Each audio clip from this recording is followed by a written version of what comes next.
मेरी प्रार्थना है कि कृपया पंडाल में आकर अपनी अपनी तैयारी करें ताकि हम लीला की कार्रवाई को शुरू। शाह साहब, इस समय हमारी रामलीला पंजाबी धर्मशाला में हो रही है। 2 साल के बाद ये रामलीला हो रही है, क्योंकि कोरोना काल में रामलीला हुई नहीं। 2 साल के बाद आज जो कलाकार कार्यकर्ता हमसे बिछुड़ गए हैं, जैसे हमारे मास्टर के दिलावर जी, गोपाल मित्तल जी, विजय शाकू जी, त्रिलोचन गोगी जी, इसी प्रकार हमारे शर्मा जी थे, श्री ओम प्रकाश शर्मा जी, वो हमारे सचिव थे। उनकी कमी हमें महसूस होती है। मुझे बोलते बोलते कई बार मैं भावुक हो जाता हूँ। और हमारे विनोद विजा जी, उनकी तो बात ही अलग थी। एक सीनियर डायरेक्टर, कलाकार, पूरा रंगमंच से बना हुआ बहुत ही अच्छा कलाकार था, वो भी हमें छोड़कर चला गया। उसकी कमी हम महसूस कर रहे हैं, लेकिन क्या करें, भावुक हो जाता हूँ, फिर संभाल लेता हूँ, फिर मुझे वो मन संचालन करना पड़ता है।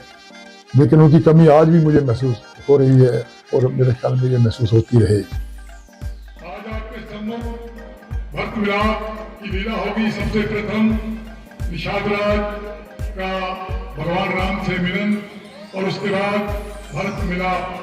भरत का सीन हमारे सीन जग्गा जी, बहुत ही सुंदर सीन आपके सम्मुख प्रस्तुत। हमारे प्रधान नवाजदेव जी मेहता, सरपंच हमारे पम्मी बलवा जी, हमारे प्यारेलाल जी सेठी, इनके साथ हमारे राहुल धमीजा जी, क्या नाम अपने सोनू बब्बर जी हो गए, नवनीत धमीजा, इनके साथ हमारे विष्णु जी हैं स्टोर कीपर, हमारे सीनियर डायरेक्टर, क्या ये बात है जी, लाला जी, लालचंद लाला, हमीद और राजेंद्र जी, इनका पूरा सहयोग मिल रहा है। इनके साथ साथ शहरवासियों का बड़ा सहयोग है।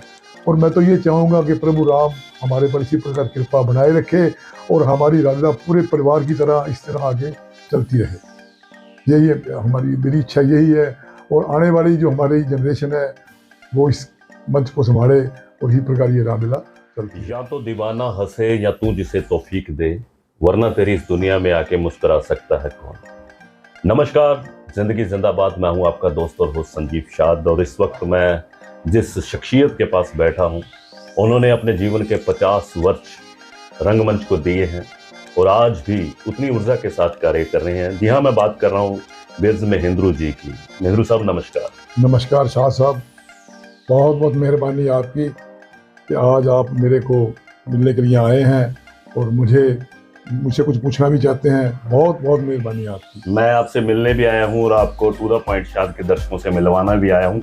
दोस्तों, रंगमंच का क्षेत्र बहुत बड़ा क्षेत्र है, लेकिन उन सब क्षेत्रों में से एक अनूठा क्षेत्र है, वो है रामलीला का क्षेत्र। जय श्री राम नाट्यशाला के मंच पर जनाब आजकल मन संचालक की भूमिका निभाते हैं, लेकिन उनसे पहले अनेकों किरदार किए हैं, बहुत सारे नाटकों में भाग लिए, कुछ फिल्मों में भी कार्य किया है। तो आइए इनके जीवन यात्रा पर कुछ नज़र डालते हैं।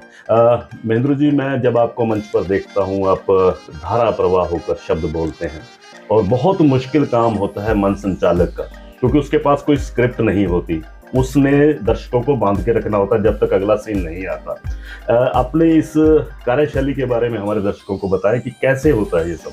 शाह साहब, मैं आपको ये बताना चाहता हूँ कि सबसे पहले मैं वर्ष 1970-71 के अंदर जी डोवाली की रामलीला में प्रथम बार मैं आया था जी। उससे पहले स्कूल कॉलेज के टाइम हम ड्रामा में हिस्सा लेते थे, कल्चरल प्रोग्राम में काम करते थे जी। यहाँ मास्टर के दिलावर जी से मेरी मुलाकात हुई, तो मैंने वर्ष 1968 के अंदर डिस्ट्रिक्ट, उस टाइम भिवानी हुआ करता था, तो डिस्ट्रिक्ट भिवानी के अंदर हमारा एक कंपटीशन था वहाँ कल्चरल प्रोग्राम का, तो वहाँ मुझे फर्स्ट प्राइज मिला था। जलियांवाले बाग की मोनो एक्टिंग मैंने की थी। अरे वाह। तो जलियांवाले बाग की मोनो एक्टिंग मैंने यहाँ मास्टर कोड़ाराम के सामने पेश की। उन्होंने बड़ा अच्छा बताया, बड़ा लाइक किया उसको। मैं यार आप हमारी रामलीला पे आइए।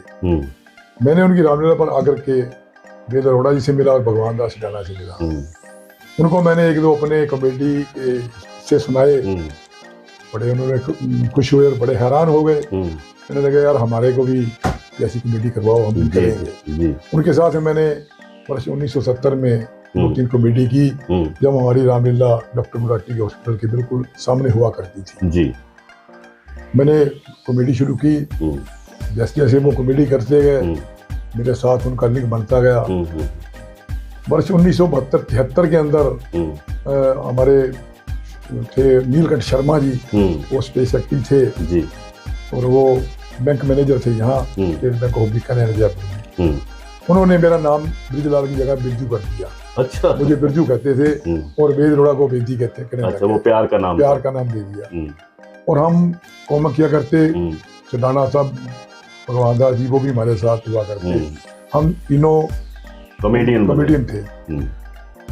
3 या 4 साल के बाद, ये शायद बात 74 या 75 की होगी, तो नीलकंठ शर्मा जी ट्रांसफर होकर चले गए। तो सडाना साहब भगवान दास जी सडाना मन संचालन करने लगे, हम 2 रह गए। हम दोनों ने फिर 1980-81 तक पूरी कॉमेडी की। मतलब एक जोड़ी बन गई। एक जोड़ी, हमारा नाम बेदी एंड बिरजू। बेदी एंड बिरजू, क्या बात है। ये जोड़ी हमारी चली। और आज जो हमारी उम्र के जो लोग यहाँ हैं उनको पता है, वो जानते भी हैं, वो हमारा नाम जानते भी है, बिरजू एंड बेदी की जोड़ी है। पर आपको देखने के लिए 3 पीढ़ियां निकल गई हैं। दादे ने भी देखा, उनके बेटे ने भी देखा, उनके पोते ने भी देखा। लेकिन जब आप मंच पर आते थे तो लोग पहले ही हंसने लग जाते। बिल्कुल हंसते थे। हमारी ड्रेस भी ऐसी डाला करते जैसे कि वो रंग बिरंगे से कपड़े। और मेन तौर पर क्या था कि उस समय लोगों का एंटरटेनमेंट का कोई साधन नहीं था। यही साधन था। लोग इंतजार करते थे भी रामलीला कब आएगी, और 10 या 12 दिन तक का जो प्रोग्राम है वो हम रामलीला के स्टेज पर देखेंगे।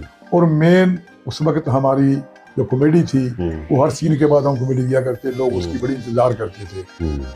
श्री आर के चलाना प्रधान हुआ करते और वो कहा करते थे भी आपने हर सीन के बाद एक कॉमेडी जरूर देनी है। 2.5-3 मिनट की 5 मिनट, 3 मिनट या 4 मिनट या 5 मिनट हमने कॉमेडी दी। बहुत कॉमेडियाँ की हमने। मेन हमारी कॉमेडी थी उसमें मॉडर्न शर्मन। वो आपने नाटक किया था मॉडर्न शर्मन का, यानी कि कटाक्ष करते थे आज के दौर में क्या हो रहा है। बिल्कुल वो करते थे। लेकिन बिरजू जी, मैं आपसे एक और बात पूछना चाहता हूँ कि आपने तो लोगों को खिलखिलाते हुए हंसते हुए देखा है। उस दौर में लोग हंसते थे और आज के दौर में बिल्कुल नहीं हंसते हैं। कैसे चेंज महसूस करते हैं आप? ये ऐसे चेंज हो गया ना, तो आजकल एंटरटेनमेंट का साधन बहुत ज्यादा हो गया। टीवी पे कॉमेडी शो आने लगे और दूसरे हंसी मजाक के प्रोग्राम आने लगे। उस टाइम कोई साधन नहीं था, तो लोग इस कॉमेडी को ही लाइक करते थे। और विशेष तौर पर लोगों की फरमाइश हुआ करती कि हमारे को ये कॉमेडी दिखाई जाए। आप एक रंगमंच के कलाकार भी रहे हैं जी, और आज भी हैं। आपने कोई नाटक भी किए? जी हाँ, 1985-86 के बाद 87 की उस समय हमने सामाजिक नाटक भी किए हैं, जिसमें विशेष तौर पर सरदार भगत सिंह, शहीद आजम सरदार भगत सिंह, उसमें मैंने भगत सिंह का रोल भी किया। अरे वाह, क्या बात है। 1.5 रोटी हमने नाटक किया, जिसके अंदर मतलब एक गरीब मांगने वाला वो मैंने किरदार किया। एक मैंने नाटक किया था मेहंदी सुहाग की। अरे वाह, उसके अंदर मेरे को डाकू का रोल दिया मास्टर जी ने। और उस नाटक को देखते हुए यहाँ एक नवी सवेर पिक्चर बनाई। आपने उसमें भी काम किया? उसमें भी मैंने काम किया था, सरपंच का कैरेक्टर किया था आपने।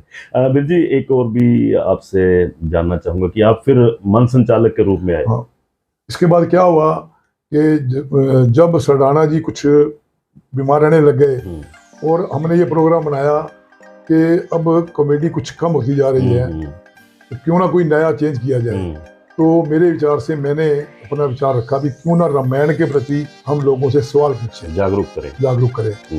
तो इन्होंने कहा ये भी अच्छी बात है। तो पहला प्रयास हमने शुरू किया और लोगों को बड़ा ही पसंद आया। तो रामायण से हम सवाल पूछने शुरू कर दिए। मतलब जब सीन चेंज होता तो बीच में हम सवाल पूछते और लोगों को प्राइज भी देते।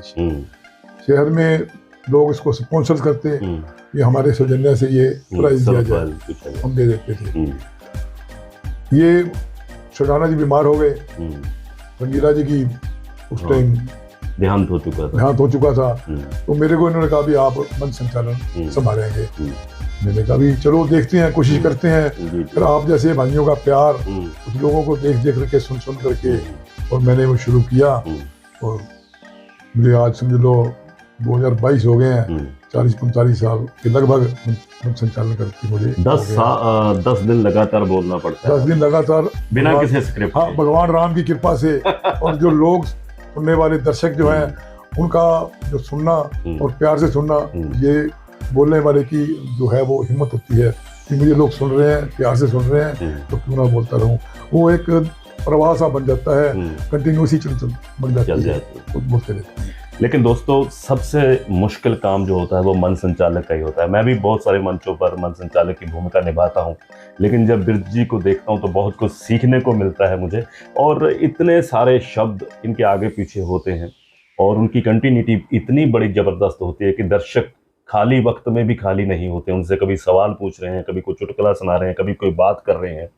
आपके साथ साथ किन लोगों ने काम किया? जैसे रमेश आचार्य जी ने आपके साथ, आचार्य जी ने मेरे, वो बड़ी अच्छी जोड़ी आपकी। आचार्य जी भी मेरे मार्गदर्शक हैं जी। मैं उनसे भी कुछ सीखा है। वो कहते नहीं आप मेरे मार्गदर्शक हो, नहीं मैं कहता नहीं वो मेरे मार्गदर्शक हैं, उनसे मैंने सीखा है। उन्होंने मुझे सवाल भी दिए हैं, कुछ बताया भी है, ये भी मैं उनकी बहुत कदर करता हूँ, चाहे वो मुझे मेरे से उम्र में छोटे हैं।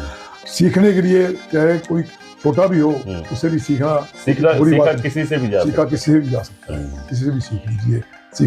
सीखना भी एक कला है। आप मान के चलो, सीखना भी एक कला है। आज एक छोटा कलाकार बहुत अच्छा काम कर रहा है, हम उससे भी कुछ सीख सकते हैं, उसको भी गेट कर सकते हैं, हमें उससे प्राप्त कर सकते हैं। तो सीखना भी एक कला है। मेरे साथ आचार्य जी थे, इसके साथ अब जैसे कई बार राजेश शाकू जी ने भी मेरे साथ काम किया।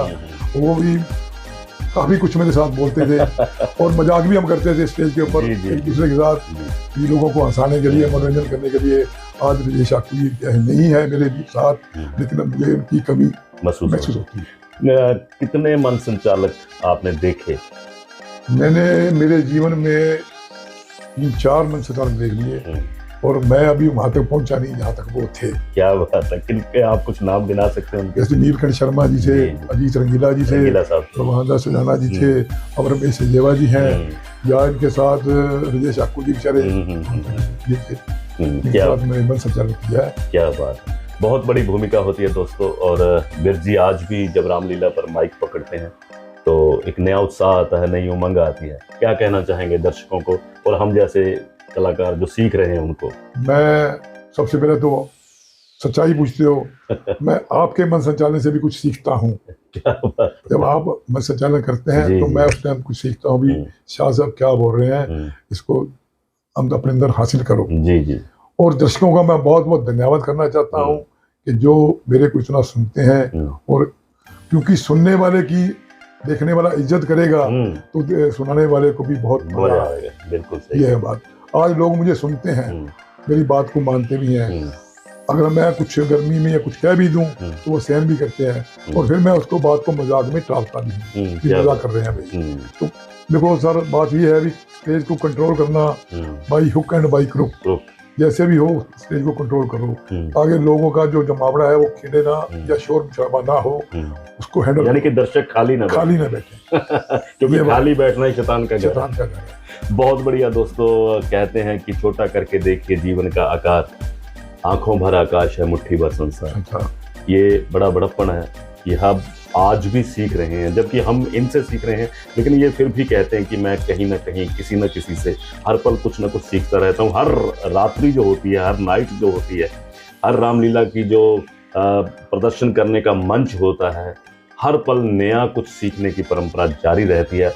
और सीखने वाला कभी कभी मायूस नहीं होता दोस्तों, उसके जीवन में अनूठे पल आते रहते हैं।